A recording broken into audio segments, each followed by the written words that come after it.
anticipation, aka Crescent City 2. Look at my beautiful baby. Hey hello team, my name is Monique. Welcome back to the Cauldron. It's vlog time. In case you didn't know, this is Bookwitchreviews, my channel, and it's been a week. It's vlog 81 time, 81, 82, 81 time, and I have a few reading updates, and then this vlog will most likely turn into a reading vlog for A House of Sky and Breath, aka Crescent City 2 by Sarah J Maas, because I am eagerly awaiting.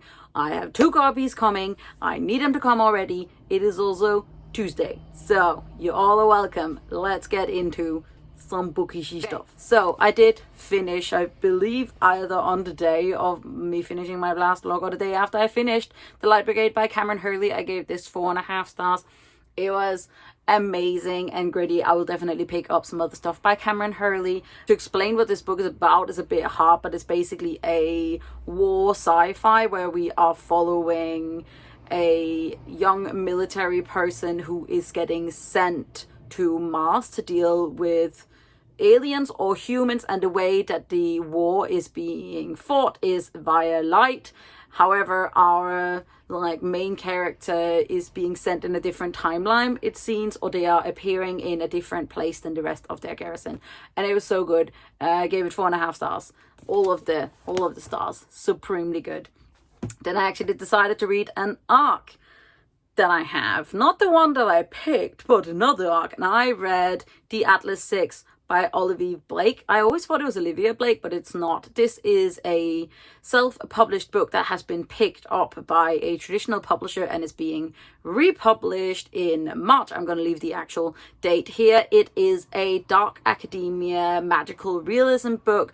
We are living in a world where magic is normal, and the absolute best 6 are being invited to join the very elusive Alexandria Society, which is basically a society that is surrounding or protecting the Alexandria Library, and it's very elusive, and there's a chance that one of them may not ever come back out.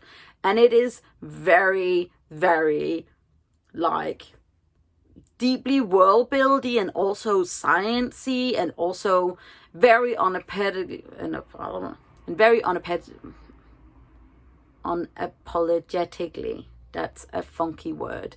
They're not sorry about how queer it is. It's sex positive. I really enjoyed it. However, it is very deep dive. You have to really focus.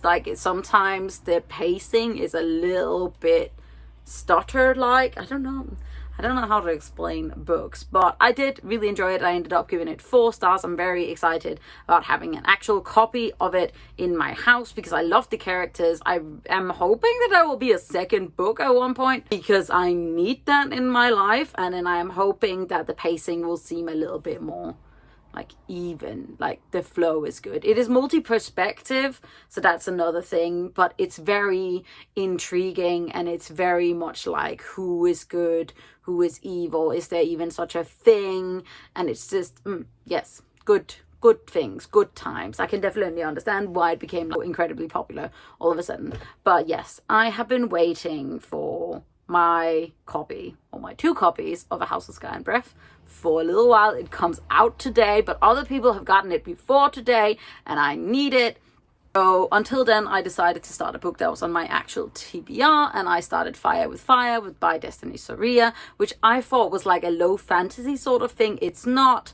It is a contemporary fantasy following 2 sisters who are part of a dragon slaying family. However, accidentally the youngest sister sort of bonds with a dragon, and they end up on 2 separate sides of this war that has been going on for eons, it seems.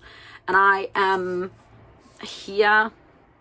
I am just above halfway, and I don't care about it at all. I don't want to read it.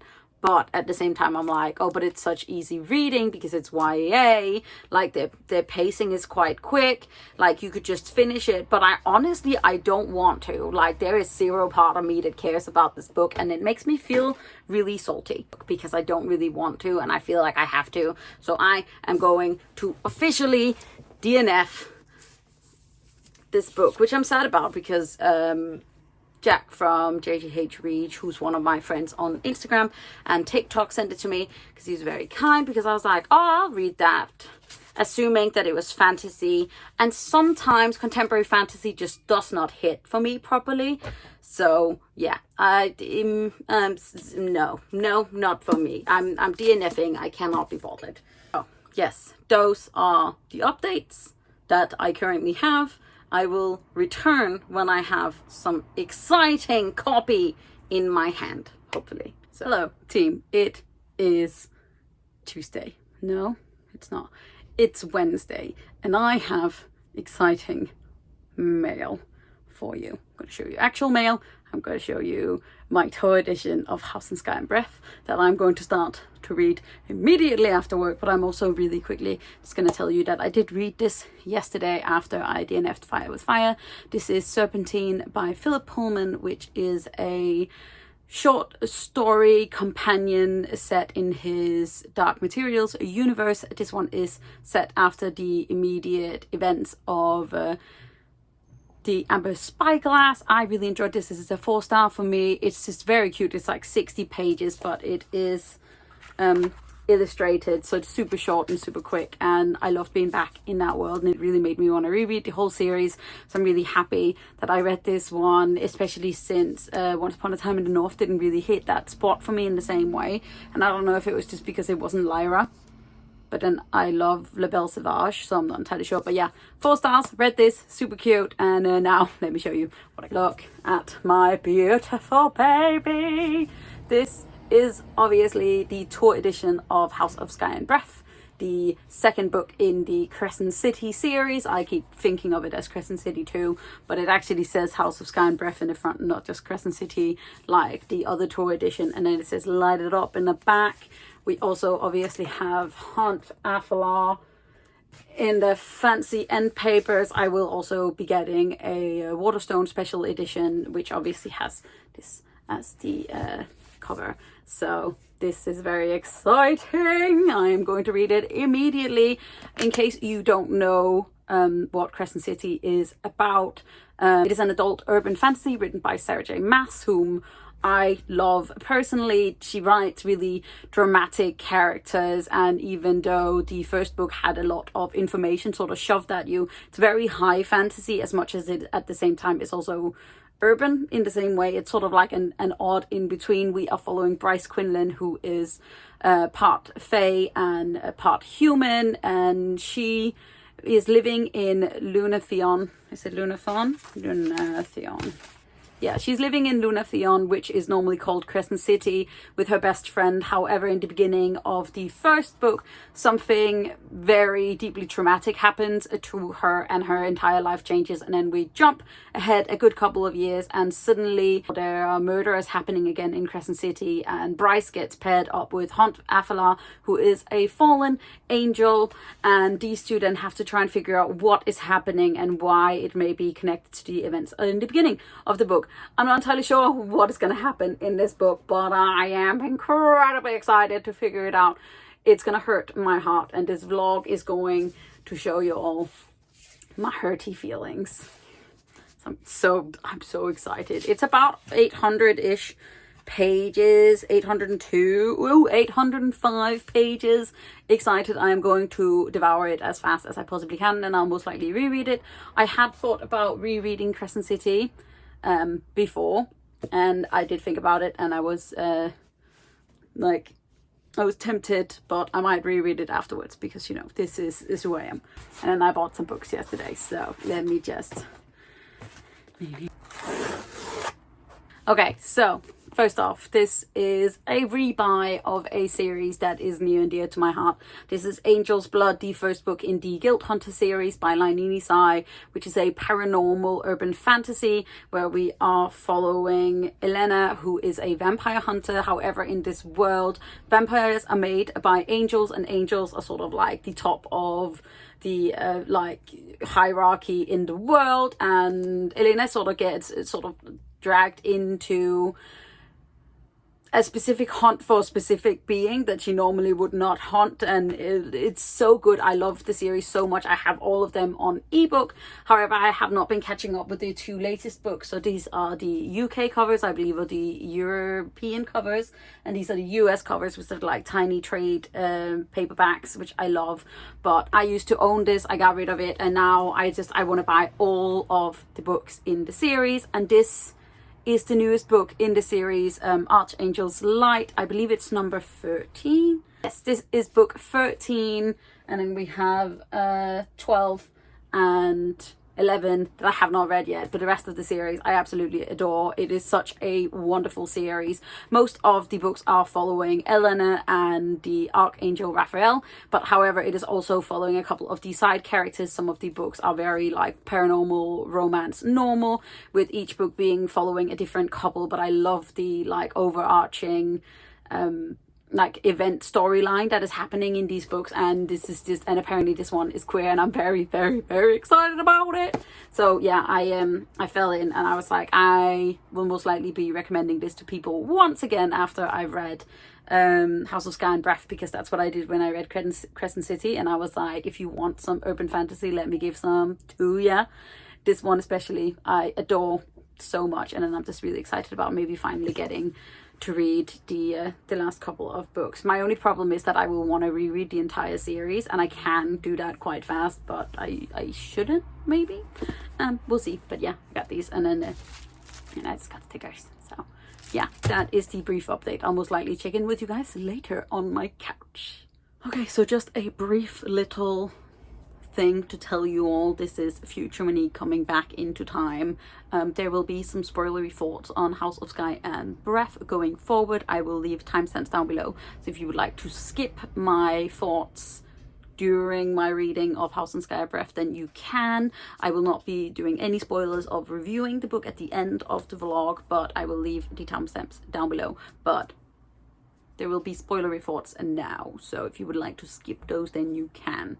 It is time to start this book. I'd forgotten that it has like the ribbon, so I brought in some choices for bookmarks. I absolutely thought that I had a Bryce bookmark. I do not, but I do have a Rune tarot card from Fairy Loot, and I really want the Bryce and the Hunt one, but I don't.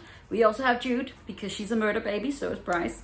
Bryce is slightly less murdery, but you know. And then we have cute little bookmark that says let your imagination shine, which makes me think of Light It Up, so maybe this one, but it does have the ribbon thing. I also have tabs. I have the first book with tabs that I now really desperately wish that I'd reread before, but you know, we are starting, we are excited. We also have cider there.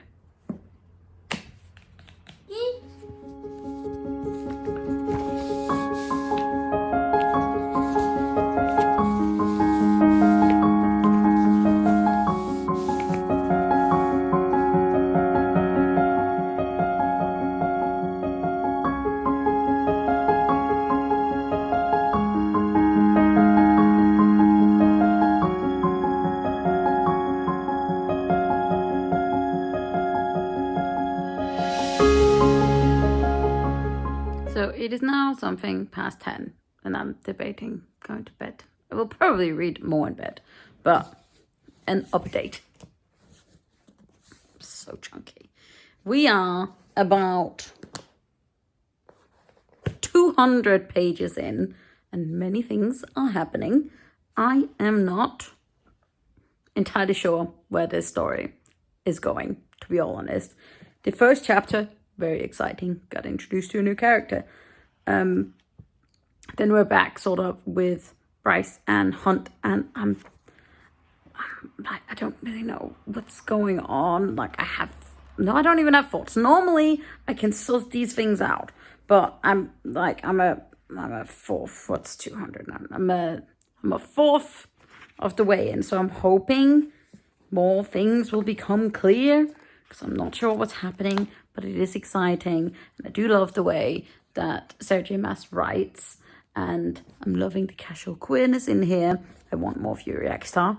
That is a thing. That is something that I want.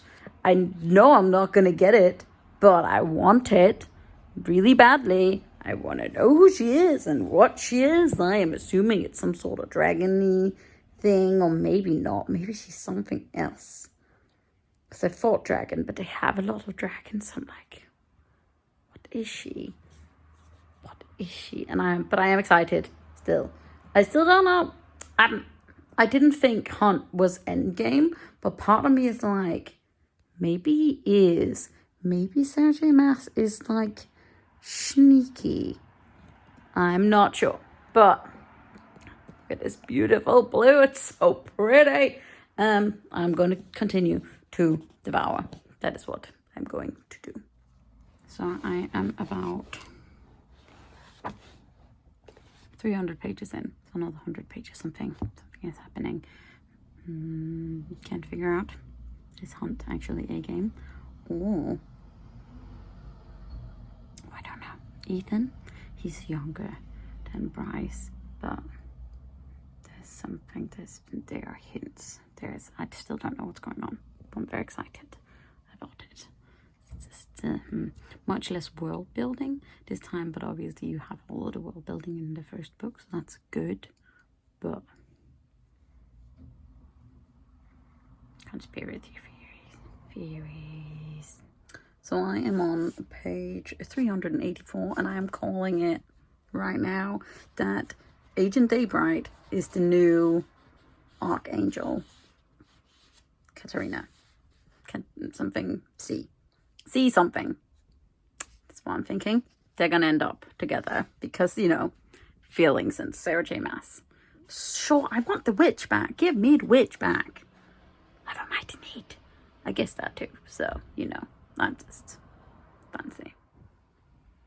Something is happening and something is sneaky. And this is reminding me of something, but I'm not sure. It's the mystics, these like the creatures that are looking into the future or answering questions. I'm not sure. Oh, it's reminding me of something. I've seen it, something like it in a movie. I can't remember what it is.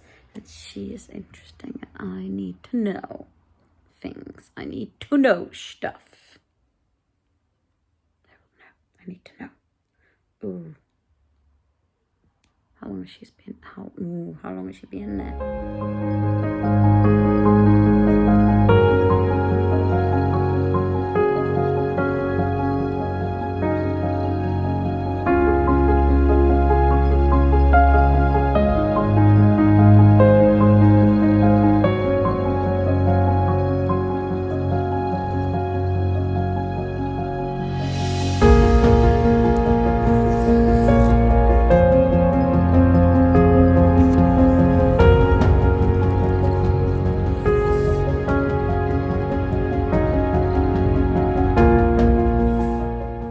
My poor little Rune. Okay, so I have about 200 and a bit pages left, which is usually when shit starts to hit the fan. It already almost did. So, you know. It's interesting. It might be that these two, it might be that it's set up a little bit in the same way as 19 Size Guild Hunter series, and that because Bryce and Hunt are mated already, we might actually get the first love trope, and then we might get the other people's love things. I know I'm not going to get the queer romance that I would like from Sarah J. Maas, but we can hope maybe one day. But I feel like she's going to hit the fan and I'm ready. If it's not Celestina, then who's they?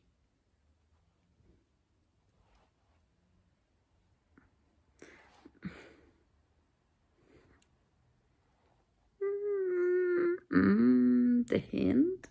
Is there something sneaky? No. I don't know. And now the spoilers end. Just so you know. Okay. Bye. Hello, team. It is Wednesday. The week after. So let's talk about this book. So I finished House of Sky and Breath by Sarah J. Maas on the night of Thursday last week. And then I got annoyed say it mildly. I got annoyed by this book. It's a good book. I still gave it 4 stars. I will definitely still reread it. But compared to the first book, it just did not hit the spots for me, and I am annoyed about it. It feels very much like a filler book in a series, which it is, and obviously there's a twist at the ending that some people are really excited about, and I am just not excited about that twist. I'm just not. There's some good bits in this. We get introduced to some new characters that are really interesting, and we get to know the other characters even better, but there were some characters that were introduced in the first book that I feel like we just suddenly got let go of, and we didn't really get to know them any better. So I'm just kind of like, why did it feel like the first book was building up for us to get to know these characters better, and then we just never did? I'm gonna put it here.